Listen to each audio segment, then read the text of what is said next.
शिवानी वर्मा आगरा के सबसे पुराने और मशहूर आगरा कॉलेज से बीएससी कर रही थी। पिता रविंद्र वर्मा फार्मासिस्ट थे और मां उषा घर संभालती थी।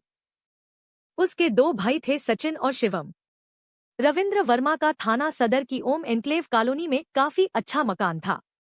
कुल मिलाकर उनका छोटा और खुशहाल परिवार था। रविंद्र वर्मा शिवानी को उच्च शिक्षा दिलाना चाहते थे ताकि उसे अच्छी नौकरी मिल सके। शिवानी भी मन लगाकर पढ़ रही थी। अचानक उसके साथ कुछ ऐसा घटा कि रविंद्र के सारे सपने धरे के धरे रह गए। आगरा कॉलेज से ही शाहगंज के शंकरगढ़ का रहने वाला गौरव बीए कर रहा था। कॉलेज में कभी मुलाकात होने से शिवानी की गौरव से दोस्ती हो गई। कॉलेज में दोनों की अक्सर मुलाकात हो जाती थी। गौरव गरीब घर का जरूर था, लेकिन पढ़ने में ठीक ठाक था। उसके पिता रामस ने ही घर के बाहर फल का ठेला लगाते थे। उसके घर एक भैंस भी थी, जिसकी देखभाल उसकी मां करती थी। भैंस के दूध से भी कुछ कमाई हो जाती थी। गौरव का एक भाई और दो बहनें थी। शिवानी और गौरव जब भी मिलते देर तक बातचीत करते थे। गौरव अपना कैरियर बनाने के लिए संघर्ष कर रहा था, लेकिन लगातार मिलने से उनके बीच प्यार की कोपलें फूटने लगी। उन्हें महसूस होने लगा कि वे एक दूसरे को चाहने लगे हैं, वे एक दूसरे के लिए ही बने हैं। लेकिन गौरव के दिल में एक बात खटकती थी कि वह दूसरी जाति का है। जब शिवानी को उसकी हकीकत पता चलेगी तो कहीं वह मुंह न मोड़ ले। इसकी एक वजह यह थी कि उसकी जाति शिवानी की जाति से निम्न थी। आगे कुछ गड़बड़ न हो, यह जानने के लिए एक दिन गौरव ने शिवानी से कहा, शिवानी, हम दोनों एक दूसरे को कितना प्यार करते हैं, यह सिर्फ हम ही जानते हैं। पर आज मैं तुम्हें अपनी हकीकत बताना चाहता हूँ। शिवानी, मेरी जाति तुमसे अलग है। कहीं तुम मुझे छोड़ तो नहीं दोगी? गौरव की बात सुनकर शिवानी ने हंसते हुए कहा, गौरव, तुम्हें पता होना चाहिए कि मैंने तुमसे प्यार किया है, न कि तुम्हारी जाति से। तुम किस जाति के हो, किस धर्म के हो, मुझे कोई मतलब नहीं है। मैं सिर्फ तुमसे प्यार करती हूँ। शिवानी की बात सुनकर गौरव ने उसे सीने से लगाकर कहा, शिवानी, अब हमारे प्यार में कितनी भी बाधाएं आएं, मैं तुम्हारा साथ कभी नहीं छोड़ूंगा। मैं मरते दम तक तुम्हारा साथ दूंगा। जवाब में शिवानी ने भी कहा, हमारे प्यार की राह में समाज, परिवार या कोई भी आए, मैं इस प्यार की खातिर सबको छोड़ दूंगी, पर तुम्हें नहीं छोड़ूंगी। शिवानी के इरादे भले ही मजबूत थे, पर गौरव निश्चिंत नहीं था। कॉलेज के साथियों को गौरव के प्यार की खबर लगी तो किसी ने यह खबर शिवानी के पिता को दे दी। रविंद्र वर्मा को बेटी के प्यार का पता चला तो वह परेशान हो उठे। उस दिन शिवानी कॉलेज से लौटी तो उन्होंने पूछा, शिवानी, आजकल तुम्हारा मन पढ़ाई में नहीं, कहीं और ही भटक रहा है? क्या मतलब पापा? शिवानी ने बेचैनी से पूछा।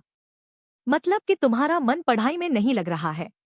बेटा, मैंने तो सोचा था कि तुम मन लगाकर पढ़ाई करोगी, जिससे कोई ढंग की नौकरी मिल जाएगी, उसके बाद हम तुम्हारी शादी कर देंगे।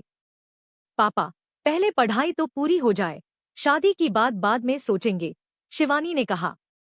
अचानक रविंद्र ने गुस्से में पत्नी से कहा, उषा, इस लड़की को संभालो। आजकल इसकी दोस्ती कॉलेज के लड़कों से कुछ ज्यादा ही हो गई है। कहीं ऐसा न हो हम धोखा खा जाएं। शिवानी समझ गई कि पापा को गौरव के बारे में पता चल गया है, इसलिए बिना कुछ कहे वह अपने कमरे में चली गई। इसके बाद उषा और रविंद्र काफी देर तक बातें करते रहे। उषा ने पति को आश्वासन दिया कि वह शिवानी को समझाएंगी कि फालतू के चक्करों में न पड़कर वह अपनी पढ़ाई पर ध्यान दे। शिवानी कमरे से ही मम्मी पापा की बातें सुन रही थी। उनकी बातों से वह समझ गई कि अब मम्मी पापा उस पर बंदिशें लगाएंगे। उसने गौरव को फोन करके कह दिया कि अब वह थोड़ा सतर्क रहे, क्योंकि घर वालों को उनके संबंधों की जानकारी हो गई है।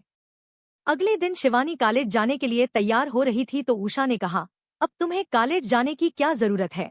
जब तुम्हारा पढ़ाई में मन ही नहीं लग रहा तो घर बैठो।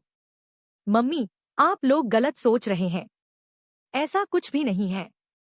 मैं अपनी पढ़ाई को लेकर पूरी तरह गंभीर हूँ, शिवानी ने कहा। बेटा, मैं जो कह रही हूँ तुम्हारे भले के लिए कह रही हूँ। समझो या न समझो, तुम्हारी मर्जी, उषा ने कहा। ठीक है मम्मी, अब मैं कॉलेज जाऊं, कहकर शिवानी कॉलेज चली गई। कॉलेज पहुंचकर शिवानी ने गौरव को सारी बात बताकर कहा, गौरव, मम्मी पापा के तेवरों से लगता है कि वे बहुत जल्दी मेरी शादी कहीं कर देंगे। मेरी शादी कहीं और हो, उसके पहले ही हमें कुछ करना होगा। लेकिन शिवानी, अभी तो हमारी पढ़ाई भी पूरी नहीं हुई है। गौरव ने चिंता जताई तो शिवानी ने कहा, इतना भी परेशान होने की जरूरत नहीं है। दुनिया की कोई भी ताकत हमें एक दूसरे से अलग नहीं कर सकती। इसके बाद रविंद्र को लगातार लोग बताने लगे कि उन्होंने उनकी बेटी को एक लड़के के साथ घूमते फिरते और हंस कर बातें करते देखा है।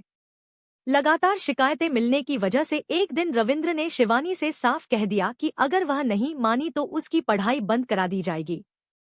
शिवानी को लगा कि घर वाले उसके प्यार में रोड़ा डाल रहे हैं, तो उसने गौरव से बात करके भाग जाने का फैसला कर लिया। इसके बाद योजना बनाकर एक दिन शिवानी गौरव के साथ भाग गई। आगरा के कैंट स्टेशन के पास दोनों को किसी ने देख लिया तो उसने यह बात रविंद्र को बता दी। खबर मिलते ही रविंद्र कैंट स्टेशन पहुंचे और वहां दोनों को पकड़ लिया। गौरव को उन्होंने डांट फटकार कर भगा दिया और शिवानी को घर ले आए। इसके बाद उन्होंने शिवानी को घर में ही कैद कर दिया। रविंद्र ने उस व्यक्ति का आभार व्यक्त किया जिसकी सूचना पर उनकी इज्जत बच गई थी, वरना अच्छी खासी बदनामी हो जाती। इसके बाद रविंद्र ने शिवानी के लिए लड़का ढूंढना शुरू कर दिया, जबकि शिवानी पिंजरे में कैद चिड़िया की तरह उड़ने के लिए व्याकुल थी। वह चोरी छिपे गौरव से फोन पर बातें कर लेती थी। शिवानी उस कैद से मुक्त होना चाहती थी। वह घर से भाग निकलने का मौका तलाश रही थी। दोस्तों, आगे की कहानी पाने के लिए हमारे चैनल को सब्सक्राइब करें और लाइक करें।